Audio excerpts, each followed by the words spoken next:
ഇപ്പോൾ നമ്മൾ നമ്മുടെ ഐഫോൺസ് അപ്ഡേറ്റ് ചെയ്യാറുണ്ട്. ഇപ്പം നിങ്ങൾക്ക് വേണമെന്നുണ്ടെങ്കിൽ സോഫ്റ്റ്വെയർ അപ്ഡേറ്റ് ഓട്ടോമാറ്റിക്കായിട്ട് സെറ്റ് ചെയ്യാവുന്നതാണ്. അതായത് ഓട്ടോമാറ്റിക്കായിട്ട് ആ ഒരു ഫയൽ ഡൗൺലോഡായിട്ട് ഓട്ടോമാറ്റിക്കായിട്ട് ഇൻസ്റ്റാൾ ആവുന്നതായിരിക്കും. അപ്പം ഈ ഒരു വീഡിയോയിൽ നമ്മൾ നോക്കാൻ പോകുന്നത് ആപ്പിൾ ഐഫോൺസിൽ എങ്ങനെ സോഫ്റ്റ്വെയർ അപ്ഡേറ്റ് ഓട്ടോമാറ്റിക്കായിട്ട് ചെയ്യുന്നതായിട്ട് സെറ്റ് ചെയ്യാം എന്നുള്ളതിനെ കുറിച്ചിട്ടാണ്. അതിന് വേണ്ടിയിട്ട് സെറ്റിങ്സ് ഓപ്പൺ ചെയ്യുക. സെറ്റിങ്സ് ഓപ്പൺ ചെയ്താൽ ജനറൽ എന്നുള്ള ഓപ്ഷൻ കാണാൻ പറ്റും. അതിൽ ക്ലിക്ക് ചെയ്യുക. അതിൽ ക്ലിക്ക് ചെയ്ത് കഴിഞ്ഞാൽ നമുക്ക് സോഫ്റ്റ്വെയർ അപ്ഡേറ്റ് എന്നുള്ള ഓപ്ഷൻ കാണാൻ പറ്റും. അതിൽ ക്ലിക്ക് ചെയ്യുക. അതിൽ ക്ലിക്ക് ചെയ്താൽ ഓട്ടോമാറ്റിക് അപ്ഡേറ്റ്സ് എന്നുള്ളത് ഇവിടെ കാണാൻ പറ്റും. അതിൽ ക്ലിക്ക് ചെയ്യുക.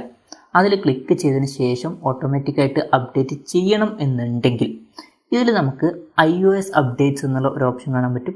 അത് ഓണാക്കി ഇടുക. അത് ഓണാക്കി കഴിഞ്ഞാൽ എന്താണെന്ന് വെച്ചാൽ മെയിനായിട്ടുള്ള സോഫ്റ്റ്വെയർ അപ്ഡേറ്റ് വരുമ്പോൾ ഓട്ടോമാറ്റിക്കായിട്ട് അത് ഡൗൺലോഡായിട്ട് ഓട്ടോമാറ്റിക്കായിട്ട് ഇൻസ്റ്റാൾ ആവുന്നതായിരിക്കും.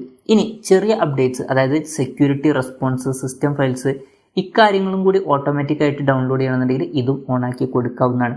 എൻ്റെ ഒരു അഭിപ്രായത്തിൽ എല്ലാം ഓണാക്കി വെക്കുന്നതായിരിക്കും നല്ലത്. എന്തായാലും അത് കഴിഞ്ഞിട്ട് ബാക്കിൽ ക്ലിക്ക് ചെയ്യുകയാണെന്നുണ്ടെങ്കിൽ നിങ്ങൾക്ക് ഇവിടെ കാണാൻ പറ്റും ഓട്ടോമാറ്റിക് അപ്ഡേറ്റ്സ് ഓൺ ആയിട്ടുണ്ട്. അപ്പം ഇങ്ങനെ നമുക്ക് വളരെ സിമ്പിളായിട്ട് ആപ്പിൾ ഐഫോൺസിൽ ഓട്ടോമാറ്റിക് അപ്ഡേറ്റ് എനേബിൾ ചെയ്യാവുന്നതാണ്. ഈ ഒരു വീഡിയോ നിങ്ങൾക്ക് യൂസ്ഫുൾ ആയി എന്ന് വിചാരിക്കുന്നു. എന്തായാലും ഈ ഒരു വീഡിയോ പറ്റിയിട്ടുള്ള നിങ്ങളുടെ ജെന്യൂൻ ആയിട്ടുള്ള അഭിപ്രായം ജസ്റ്റ് ഒന്ന് കമൻറ്റ് ചെയ്യുക. അതുപോലെ തന്നെ ഇതുപോലുള്ള വീഡിയോസ് ഇനിയും കാണാൻ താല്പര്യമുണ്ടെന്നുണ്ടെങ്കിൽ ഈ ചാനൽ സബ്സ്ക്രൈബ് ചെയ്യാവുന്നതാണ്.